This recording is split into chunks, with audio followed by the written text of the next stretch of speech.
We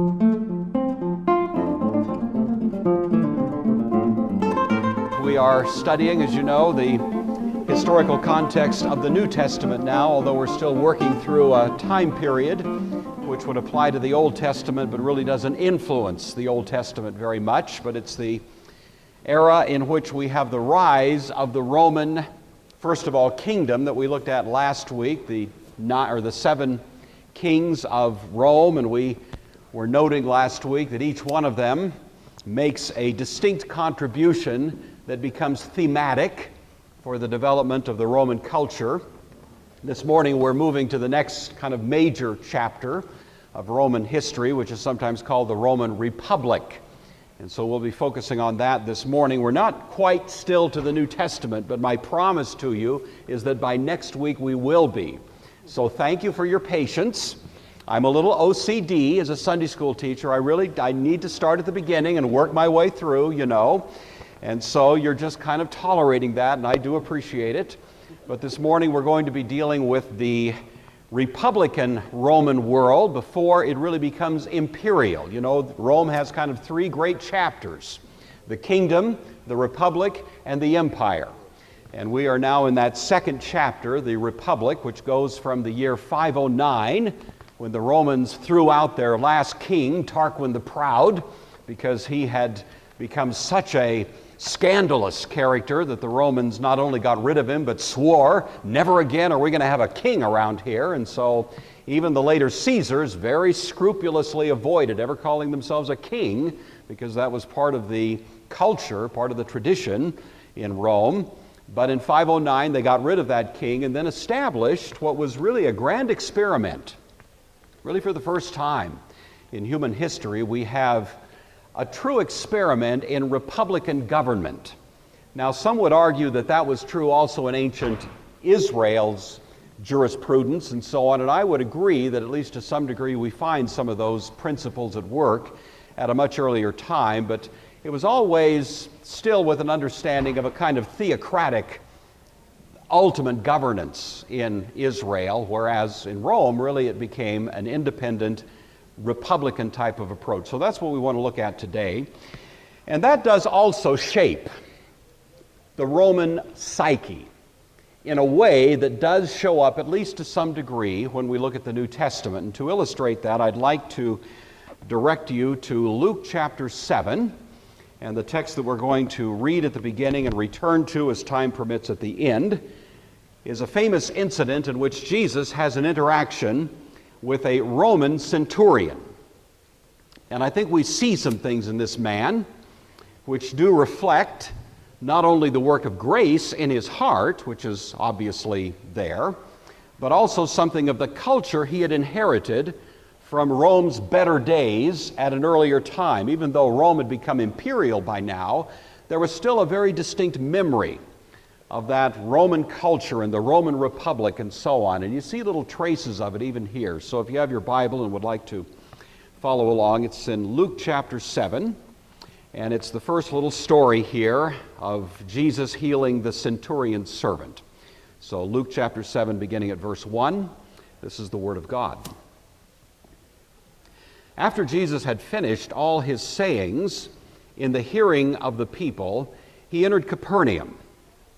A centurion there had a slave whom he valued highly and who was ill and close to death. When he heard about Jesus, he sent some Jewish elders to him, asking him to come and heal his slave. When they came to Jesus, they appealed to him earnestly, saying, "He is worthy to have you do this for him, for he loves our people, and it is he who built our synagogue for us." And Jesus went with them. But when he was not far from the house, the centurion sent friends to him to say, "Lord, do not trouble yourself, for I am not worthy to have you come under my roof. Therefore I did not presume to come to you, but only speak the word, and my servant will be healed. For I also am a man set under authority, with soldiers under me. And I say to one, 'Go,' and he goes, and to another, 'Come,' and he comes, and to my slave, 'Do this,' and the slave does it." When Jesus heard this, he was amazed. And turning to the crowd that followed him, he said, I tell you, not even in Israel have I found such great faith. When those who had been sent returned to the house, they found the slave in good health. Remarkable and wonderful story. And we'll keep that in the back of our minds now, and we'll return to it a little later as we're wrapping up. Let's have a word of prayer, and we'll get started. Father, we are grateful to you for your many mercies to us, not the least of which is that we have this beautiful place in which to gather, that we have wonderful brothers and sisters in Christ with whom we can enjoy fellowship, that we have the scriptures that illumine our path, and that we have the opportunity through the presence and power of your Spirit to look into these texts. But we know that unless you open our eyes and illumine our hearts, we will do so blankly. And so we earnestly pray just now that you would be among us, and that you would cause us to find in the review of the things that we're going to be looking at, those truths that you would have settled into our hearts and minds. And for that, we give you thanks now in Jesus' name. Amen. So we are looking now at what's called the Roman Republic, and I'll just give you this little kind of disclaimer right up front. Again, this is more than you ever wanted to know about the Roman Republic. Just work with me here. It is some interesting lessons. It does help us understand the Roman world in which, of course, the events of the New Testament take place, but this is a little bit of civics now. So I realize we're in Sunday school, and you may think this is kind of far afield for what Sunday school should be about, and I hope you'll just give me a little leash and see if I can hang myself, but let's take a look at this. We indicated last week the era of the Roman kings was, as we said, from 753, founded by Romulus, of course, and that whole legendary story, down to 509. The Roman Republic commences then officially in 509, although it's not very republican at the beginning. It takes a while to develop. It continues down, and most historians, I think, would say it ends distinctly in 49. 49 is when Julius Caesar famously crossed the Rubicon. And you know that that was the moment where he committed an illegal act, really challenging the authority of the Senate. A civil war was provoked by that act. And what happened at the other end of it was that really we have a great transformation then of Rome from this republic to more of what were at least the beginnings of a kind of imperial sort of existence. Caesar himself, of course, was assassinated in 44, but the change had happened. And so that's the time frame that we're looking at. We won't quite make it all the way through, but we'll get through most of this morning. The Etruscans, we said last week, had ruled Rome until 509. Then they revolted against this last king, Tarquin the Proud. We talked about that in some detail last week. Set up this new kind of government that was called the res publica. Res publica, for you Latin scholars in the room, means public thing. They didn't know what else to call it, but it was going to be something other than what had been the case. Rule in Rome, as had been the case in most of the world, was a private thing. It was something reserved to the relative few. And now at this point we have a transformation. Remember that democratic Athens was only still just barely on the drawing board. The golden age of Republican democracy, or of Athenian democracy, was really the mid-400s. And so we're still in advance of that to some degree at this point in Rome. This is really the first time you have a true experiment, you might say, with not democracy as such, but with a sort of republican approach, meaning that governance is in some sense or other going to be in the hands of the many rather than in the hands of the few. And for lack of any better term to give it, they called it the res publica, and that gets us underway. In 509, we still have two distinct classes of people in Rome. We have the Patricians on the one hand. The Patricians were, especially in the early days of this era, still the head of the aristocratic families. They elected officials. They more or less ran the shop. The Patricians controlled virtually everything. This was the habit the Romans were in. This included politics, religion, economics, the military. They maintain power through a fairly elaborate and complicated patronage system in which they maintain their authority and the continuity of their authority and so on. But with the changes that happened in 509, we do begin to see something else on the radar screen, and this is the rise of the influence of those who were called the plebeians. From the beginning, the plebes, the common people, had begun to challenge this exclusive control of governance in the hands of this oligarchy, this aristocratic gathering. And they continued to put on more and more pressure, but didn't get a lot of traction until the year 494, so about 15 years down the road. And what happened was that Rome was challenged by some of her surrounding neighbors. This was not uncommon, kind of wars and squabbles and so on, and Rome was actually being attacked. And as was the custom, the aristocrats said, okay, you plebes, let's go out and fight, and kind of did the pep talk, and the plebes said, not so fast. We are willing to fight your battles, we're willing to go out and defend Rome, but until we get some concessions from you guys, we're just going to hole up inside the sanctuary here and sit tight.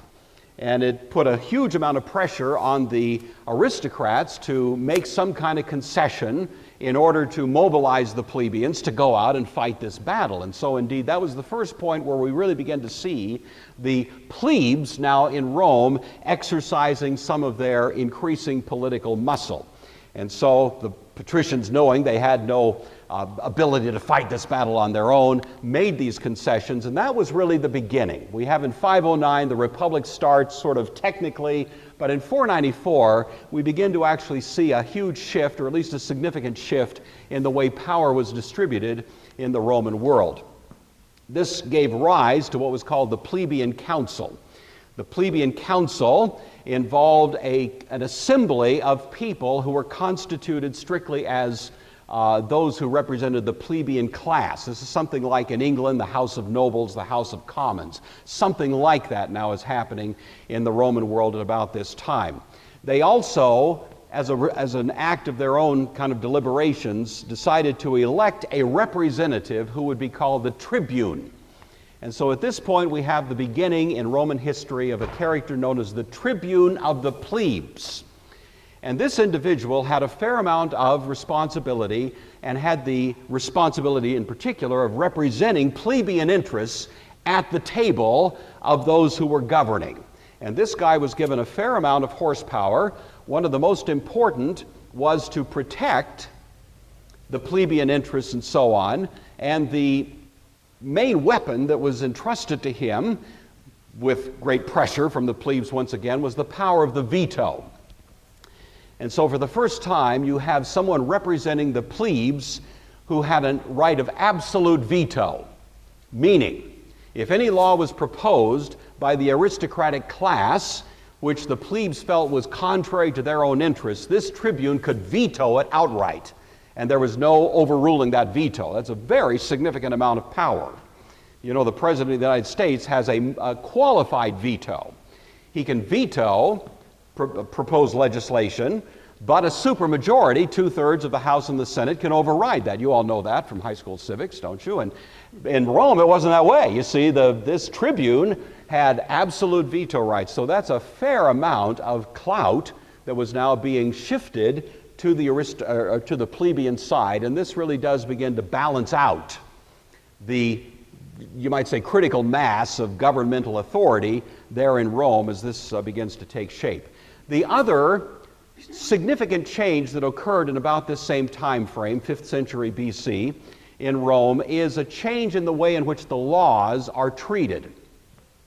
You know that Numa, that we looked at last week, was understood as the great lawgiver of Rome. And as the story goes, he got the law from the gods, and it was promulgated at that time, but oddly enough, it was never really written down in a public way. There was an understanding that there was this law, and there was a notion of lex rex, rule of law, and yet somehow or other the law never really quite got out there where the public could actually see it. So it was still a bit of a well-kept secret, even though in principle, in philosophy, it was there. In practice, it was a little bit obscure. Well, in 450, So about 40 years later, the plebeians now put increasing pressure on to have those laws written publicly. And so as a result of that, they were in fact posted in the Forum there in Rome on 12 large tables in a public way, so that now patrician judges couldn't make decisions and so on simply based on private opinion or on secret applications of the law. Now it was public. Now you really do have a notion of the rule of law as a practical matter, and this is another significant and really almost breathtaking change in the way in which the Roman world operated. Those laws were displayed in the Roman Forum. Some of you have actually visited this place. A little picture I pieced together from last time I was there. How many have been to the Roman Forum? We don't actually have the monument anymore where the tables were posted as such, but it was right in the middle of this, and so that was part of what made the Forum, of course, a center not only of government, but of commerce and so on, very important. Okay, what did this Republican government look like? Well, there were new offices and new institutions. We have the patricians and the plebeians working out in a kind of practical balance of negotiating power certain policies. This is all happening in the 5th century, the 400s BC. All of these things are being put into place. There is the creation of certain new offices, and this becomes part of the distinctive character of Roman rule from this point on. There's generally 3 levels, or you might say virtually 3 branches of government in ancient Rome. They don't correspond exactly to our 3 branches of government, but there is a little bit of a correlation. But the 3 branches were, first of all, the Senate, and the Senate still was patrician. The Senate had 300 members. These were charged with the duty of advising elected officials, controlling public finances, handling foreign relations, and so on. They still had a huge amount of power. The next level were the popular assemblies. These were constituted by the plebes. They also had a fair amount of responsibility. These would elect, they would participate in public decisions and so on. And then the third level were called the magistrates. This would correspond roughly to our executive branch. These were the people who were charged with the duty of actually governing, but the distinctive character of the change here was now the magistrates would govern in the name of the Senate and the people, putting laws into practice in a kind of detached and even-handed way. So they didn't have a vested interest officially, either in the patrician side or the plebeian side. They were simply the executives of the laws that were promulgated by virtue of the work of the Senate and the plebes. This is where this very famous symbol of Rome comes from. SPQR stands for the Senate and the people of Rome. And it dates back to about this time in Roman history when we begin to see a true balance between those who had once had all the power and those who once had none of the power, and now we begin to see this change. It's a remarkable thing, really, that you have this sort of thing happening at this moment. And in many ways, I think the greatness of Rome that came later was in some ways driven by the genius of what was worked out. It wasn't pretty. It was not a pretty picture. There was a whole lot of very rough kind of conduct going on during this time, but the long and short of it was that nevertheless we have this change, which is something of a unique development, I would say, in the history of political thought and so on. Initially, of course, the patricians had dominated all the state offices, but later and by this I mean the magistrate's offices now, the executive branch, but later it became open both to patricians and to plebes, and you began to have virtually an even representation of both. These magistrates, there are quite a few. I'm only going to mention the top 3. I don't want to labor this too much, but these 3 I think are interesting and worth noting. The first of these magistrative branches or offices that were created at this time were called the Consuls. And to this day, we'll hear of a consulate, and we'll hear that word used in various ways that dates back to this era of Roman history. When the last king was thrown out, the Roman people, instead of putting one person in the office to be a chief executive, put 2 people in, and they would, in a dual kind of sharing of power, rule. So you had 2 consuls from this point on who would rule, and each had veto power against the other. I really think that's pure genius. I kind of think in the United States we should have 2 presidents, and they should have you know, I love gridlock. I tell you, the less Congress does, the better. And no, I don't want to. Sorry, I don't mean to be political here, but anyway, this was a little bit of genius on the part of the Romans. They wanted to make sure nobody got too much power in his own corner, and so they put an equal person. And oddly enough, throughout Roman history, it tended to be the case that one of the consuls would come from the patrician class, and one would come from the plebeian class. So they would have conflicting interests. And you knew that if they ever actually agreed on anything, it would typically be in the interest of Rome, not in the interest of some faction within Rome. And that was part of, I think, what made this such a brilliant move on their part. So these were called consuls. They were only elected for 1 year. Talk about term limits. 1 year, 2 guys, and at the end of that year, they were forced to leave that office. Now, there came to be exceptions later, but the exceptions were really illegal and were the result of kind of political pressure and sometimes military pressure. But the official rule was something like this, and for many years, that's about the way it worked. The next level down from the consuls were the censors. These would be the ones who were connected to the census taking. Last week we talked about the king, Tullius Hostilius, who in fact implemented this notion of taking a census. It was one of the most important design changes in Roman history, and now it begins to take its full shape. Because those who took the census not only were noticing the numbers of people, but they were noticing how many people were living in what parts of town, what were the social strata from which they came, and there was a significant amount of the distribution of rights and privileges and also responsibilities that flowed out of this, and this all came as part of the responsibility of the censors, so they were quite important. They filled vacancies in the Senate as well. The praetors were the next one down. You've heard of the Praetorian Guard. Well, this goes back to these characters. They would act as judges. They would temporarily fill the role of a consul if the consul happened to be away at war, something like that. And these characters would sometimes, once they'd served as a praetor, get a military command. Julius Caesar had been working his way up the ranks of these offices in Rome, and when he was the praetor, he was assigned the governorship right afterwards, he was assigned the governorship of a place called Gaul.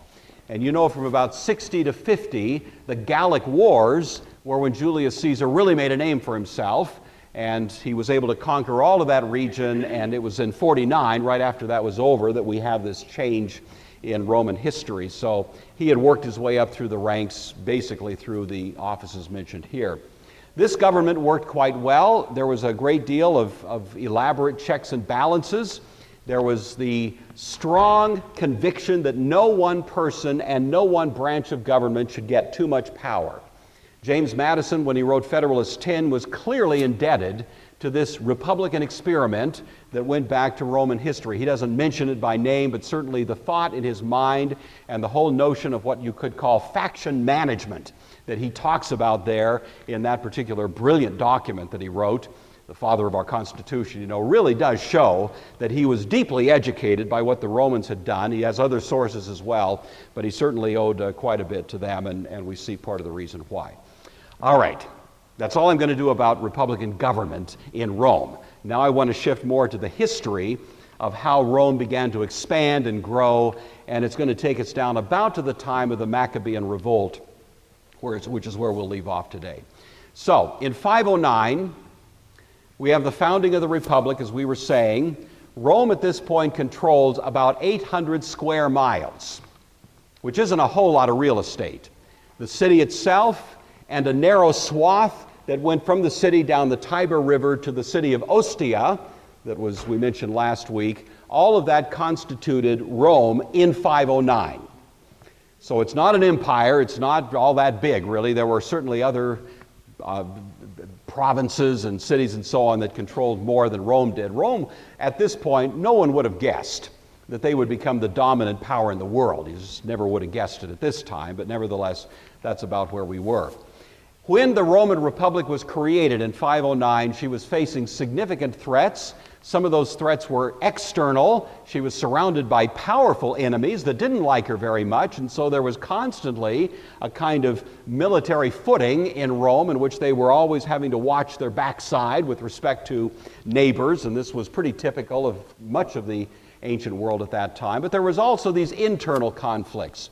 The tension between the ruling class, the aristocrats, and the plebeian class was a time of tumultuous instability. This didn't happen in a pretty way. There were some rough roads along the way, but this first 100 years or so was when some of these details were being worked out.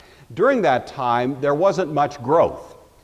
Rome was developing herself internally, but not growing much externally. That changed slightly in the year 406.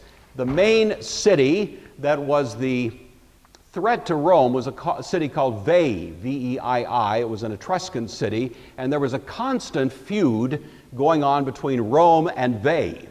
And it finally erupted in full-blown war in the year 406. So now we're down about 100 years from the beginning of the Roman Republic, and now Rome is in a significant conflict with what appeared to be a more powerful adversary, and what happened was Rome actually put this city under siege for about 10 years. And after the 10 years, the city of Veii fell, and as a result of that, Rome expanded somewhat dramatically, incorporating now not only her own territories, but those that had belonged to Veii.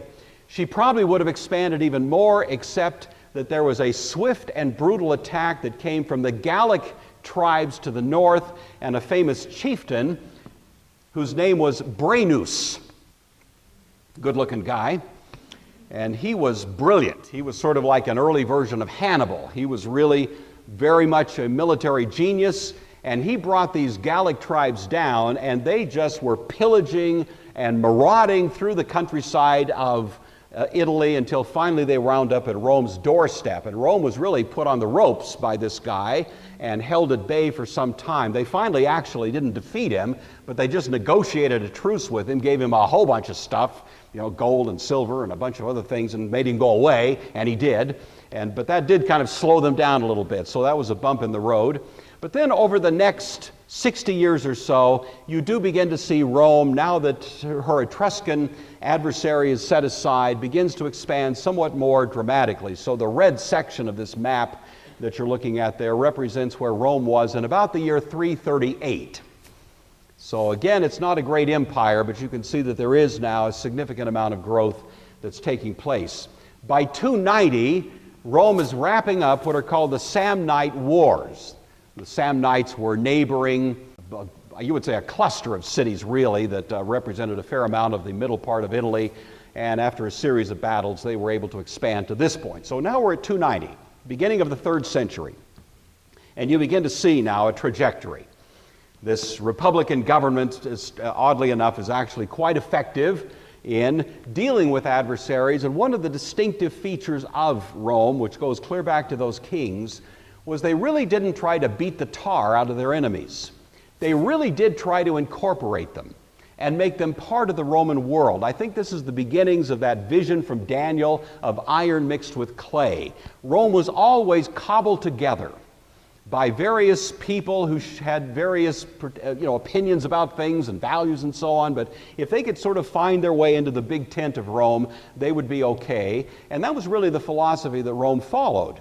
And in some ways, that was a rather distinct feature of her, and it accounted for at least some of the growth that we begin to see.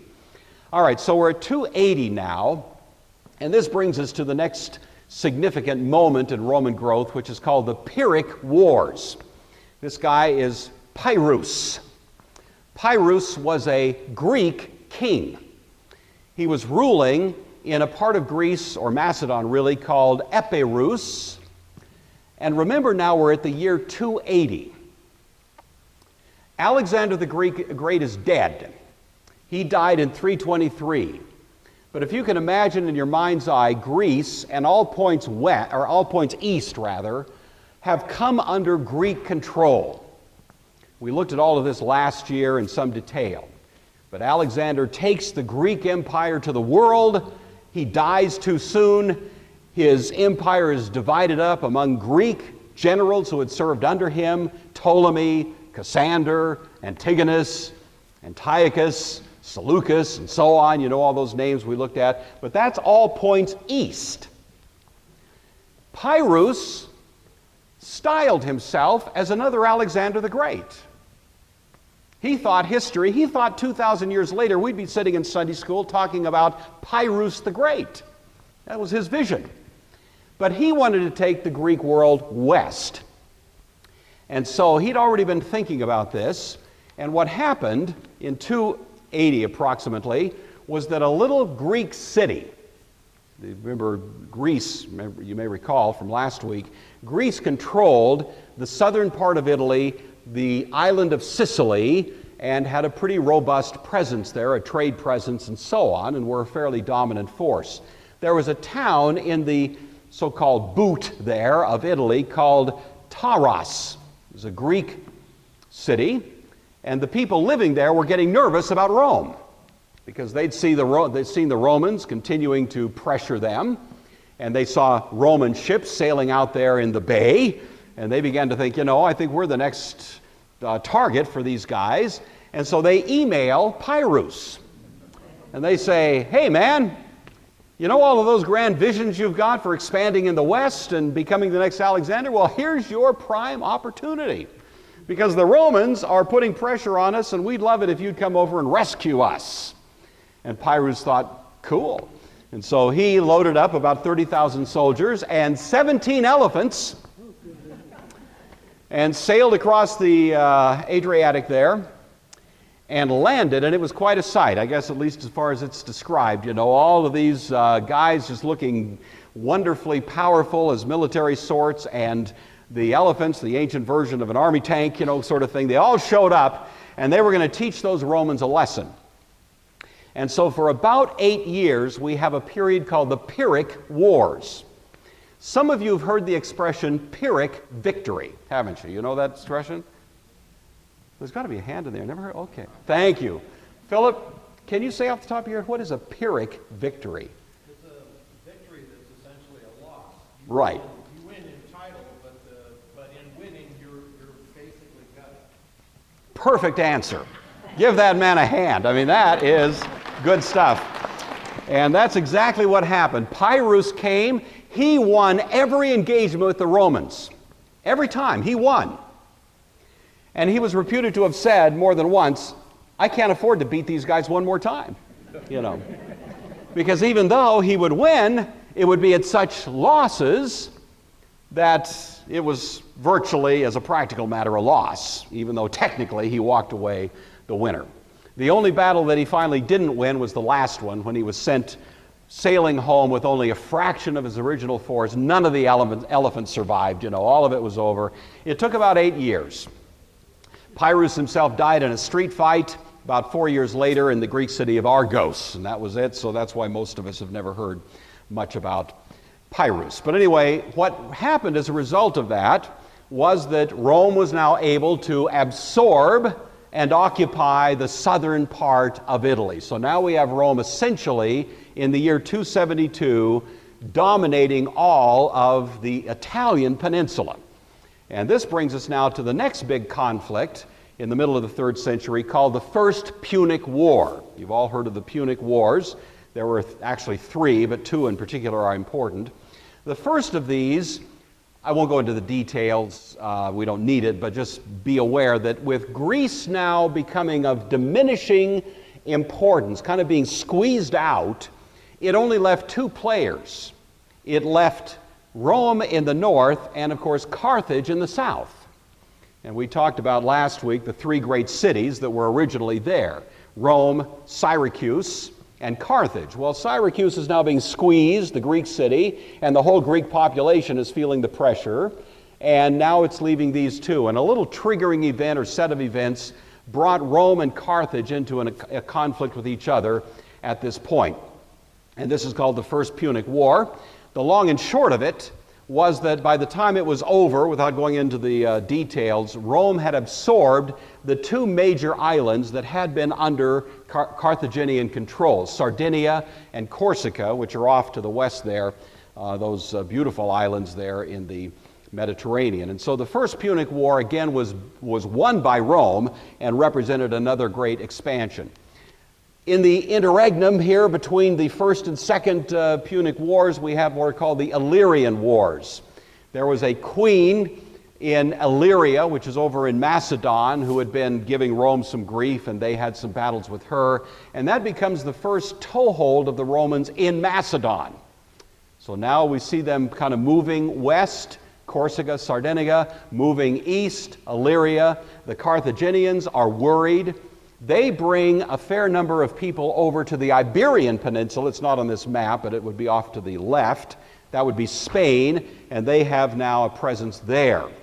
And so during these years, young Hannibal, who's been taught by his father to hate the Romans with a passion and imbibes that attitude on steroids, then launches in 219 the Second Punic War.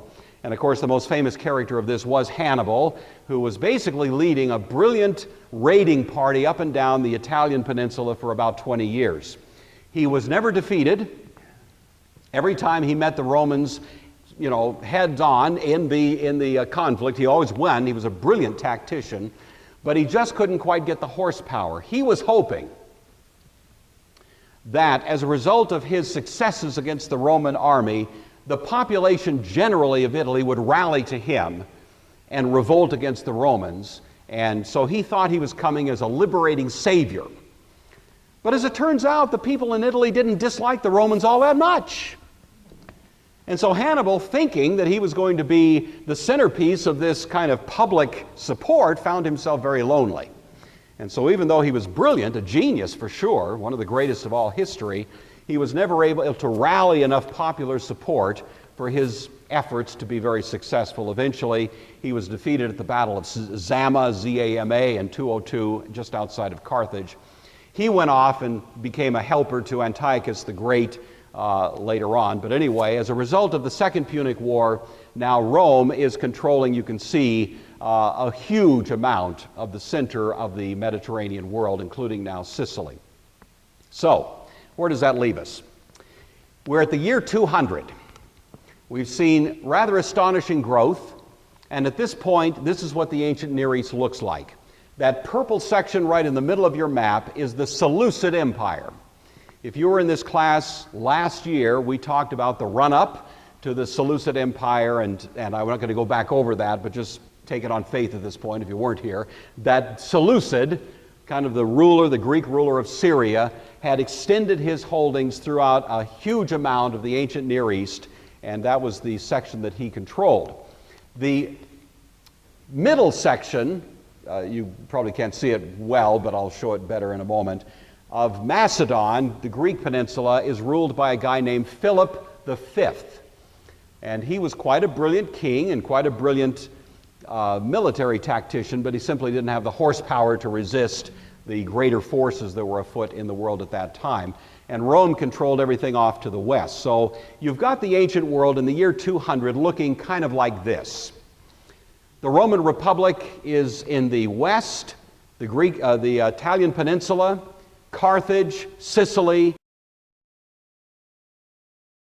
all of that is under Roman control. The middle section is under Macedonian control and this king named Philip V. The eastern section is under Antiochus III. So that's the lay of the land in the year 200. What happens is that Philip picks a fight with Rome. Not a smart move, but then he hadn't read all the history books that would be written 1,000 years later and didn't know that, he was doomed to failure in this effort. So he decides that he's going to assist Hannibal, and he does get involved with Hannibal in earlier years, and as a result of that gets himself crosswise with the Romans, and eventually the two come to blows. And as a result of that, in the year 197, Rome defeated Philip in what was called the Second Macedonian War. And this war was really the point where we find Rome now dramatically expands her area of influence in an easterly direction. So now, not only is the Roman Republic dominating Italy, but as of the year 197, is pretty much dominating Greece. This is a famous incident, and it's a kind of a fun story to tell, but time doesn't permit. So the Romans, again, kind of viewed themselves as liberators, and the Greeks in some ways saw it the same way. They didn't like the Macedonians all that much, the Greeks in the south, and so it was kind of complicated, but the bottom line was Rome expanded into that region. Antiochus III Epiphanes. Now, if you were here last year, you recall that he, Antiochus the Great, as he was called, the third, had sent his daughter Cleopatra to marry Ptolemy VI, the young king in Egypt. For how many of you does that ring a bell? It was about 5 months ago. Thank you. Oh, you've done wonders for me. You know, it's so important for me to know that you know who Antiochus III was. I mean, I lay awake nights worrying about whether you... Antiochus III sent his daughter. This is the first Cleopatra. There were 7 of them. This is the first one. He sends her with specific instructions. Cleo, honey, I want you to go down and marry that Ptolemy VI, who's about 3 years younger than you. He was about 14, she was 17. And I want you to sell him on what a great guy your dad is, so that he will sort of steer himself into the fold of Syrian control. Cleopatra goes to Egypt, marries this younger man, 14, 15 years old, but she also is a very smart lady who realizes that probably a smarter bet is Rome as opposed to her dad, Antiochus III. And so instead of doing her dad's bidding, she in fact says, you know, I think we should be making friends with Rome, because look at how they're kind of approaching and so on. And that's what happens. Antiochus is very upset about that and decides he'll go teach those Romans a lesson. And so he launches, in about the year 195, a series of conflicts with Rome in Macedon. He wants to retake Macedon, drive out the Romans, push them back into the west, and then he'll come back and say neener neener to his daughter and make her feel bad, and everything will have a happy ending. Well, the actual effect of this conflict was that he lost big time, and that Rome once again was able to expand its control, defeating Antiochus. And this resulted in what was called the Peace of Apamea, which took place in 188. Antiochus himself died the following year, and the effect was to push the Roman control even further to the east. And so now we have Rome not only dominating, of course, Italy and Greece, but now you'll see most of Turkey is within her fold, and Rome is now definitely putting pressure on the region that we would call, you know, Palestine, and even starting to put pressure toward Mesopotamia. So this is just the growth. And oddly enough, in each case, it was somebody picking a fight with the Romans that resulted in these growth spurts. I think a fair assessment says the Romans never went out and really picked a fight. Now they did do some saber rattling, but in some ways they were always fighting a defensive war that they won, and as a result they grew in the ways that we see described here. In 168, Rome actually shows up in Egypt, and you may recall that's the famous incident between the Roman senator who was there and Antiochus IV, who was this madman who was responsible in some ways for the outbreak of the Maccabean revolt. He was the one that drew the line in the sand around Antiochus IV, if you recall that story from last year. And that's where I want to leave off our discussion this morning. So we're right now just at the beginning of the Maccabean revolt, and I hope this has helped us see how Rome was now really in the backyard of the people of God by about this time. And what we want to do next week is pick up and really carry the story forward through the Civil War and into the New Testament era. We will get to Augustus Caesar next week, and of course Jesus himself was born under the rule of that character, so that's our plan from there. All right, Sunday school lesson for the morning. I was given a bit of a bad time by unnamed persons because I didn't really have a good Sunday school lesson last week, and I've given myself precious little time for it this morning, but hopefully this will be helpful. Let's come back to Luke chapter 7 and think about this centurion. This story would be taking place in about the year 29 AD, and there's still a pretty distinct memory in the Roman psyche of these days of the Roman culture, the Roman Republic. In other words, these Caesars were not trying to change the grand history of Rome and just abandon it or leave it behind. And many of these, especially military types, it was still there. And I think we see at least traces of it here. So I have 4 lessons that I'd like for us to learn from this centurion, and they, surprisingly enough, represent the 4 letters of the word Rome. Just amazing how it worked out. So let's see what those lessons are. The first lesson is respect.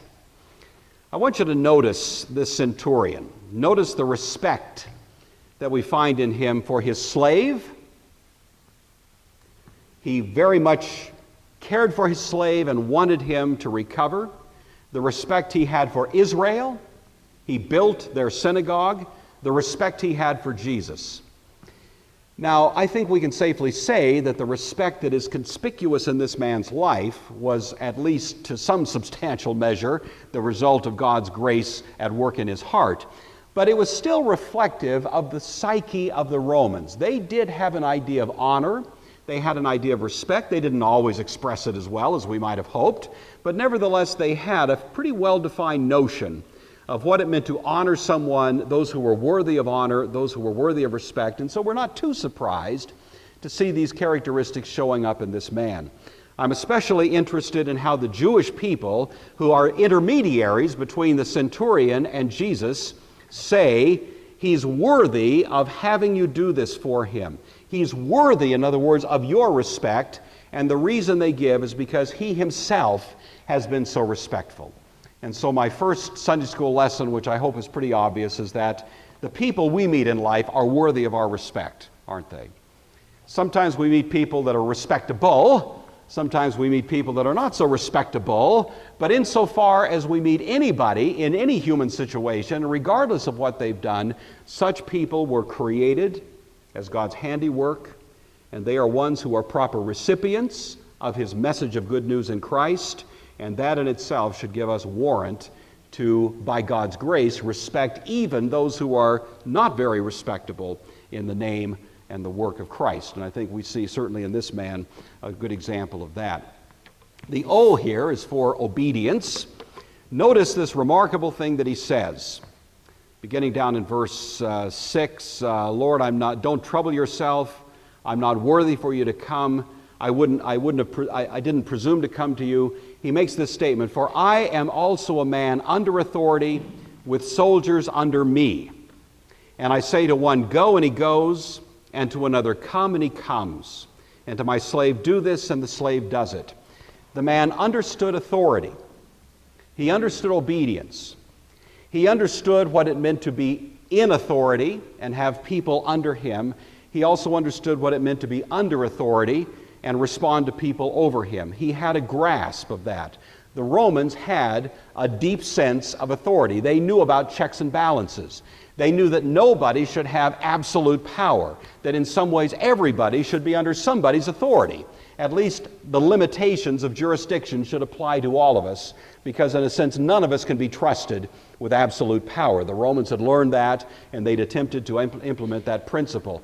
And so again, even though we grant to this centurion some kind of supernatural insight with respect to the character of Christ, he's also reflecting what is genuinely a Roman principle of the idea of authority.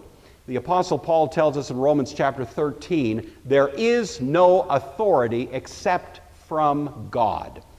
And as we go through life and deal with authority, we can always say to ourselves, this authority, wherever it may be, whatever relationship it may be that's giving expression to it, could not even exist but for God.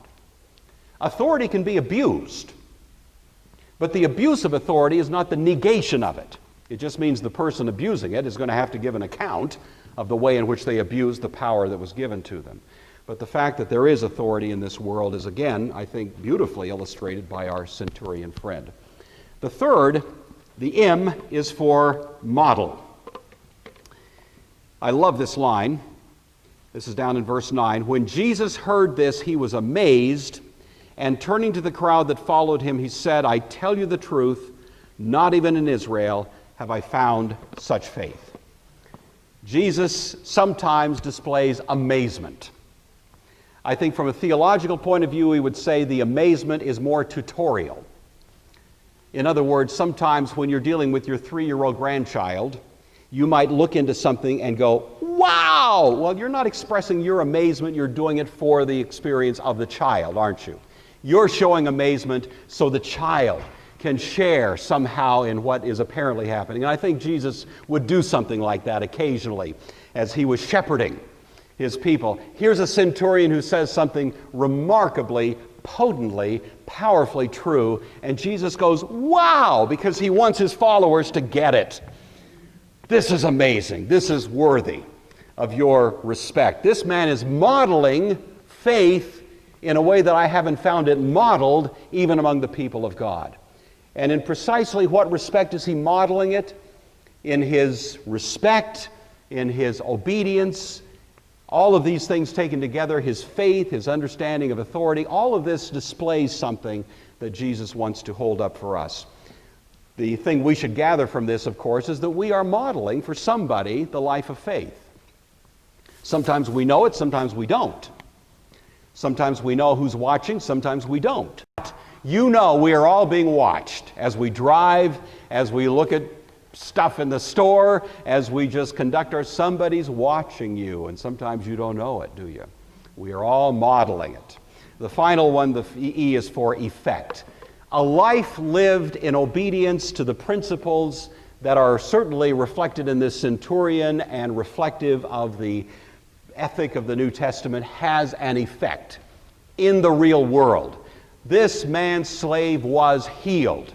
Your life can bring healing in its wake as you walk in faithful conformity to that which Christ has set before you as your call. This is not just mysticism, it's not just poetry. Our lives have an effect, and that effect is very much a part of what we are called to do as we build the kingdom and participate in a life of faithful obedience to Christ. I think we learn all of these things, at least to some degree, from this Roman centurion, and I think he learned it, at least to some limited degree, from his great Roman tradition, although I want to say God's grace was very much at work in his life as well.